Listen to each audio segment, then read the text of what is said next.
कमळनेर शहराला होणारा पाणीपुरवठा दूषित होत असून अंबा ऋषी टेकडीवरील फिल्टर प्लांट बंद आहे। नागरिकांच्या जीवाशी खेळणाऱ्या नगरपालिकेने गणेश भिंगार या मजुराची नेमणूक केली आहे। यात धक्कादायक बाब म्हणजे फिल्टर प्लांटमधील ड्रम व इतर साहित्य मुख्याधिकारी प्रशांत सरोदेने विकून टाकल्याचे पुरावे हाती लागले आहेत। फिल्टर प्लांटसाठी अनुभवी टेक्निशियन पाहिजे, पण या ठिकाणी गणेश भिंगारे नावाच्या मजुराची नेमणूक करण्यात आली आहे।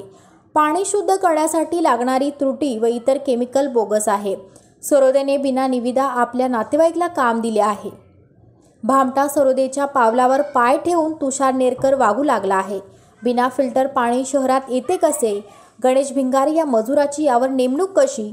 यामुळे शहरात विविध आजार पसरले आहेत। एका रात्रीत हजारो लोक मरू शकतात अशी परिस्थिती निर्माण झाली आहे। यावर आमदार गप्प आहेत। प्रांताला लक्ष देण्यास वेळ नाही।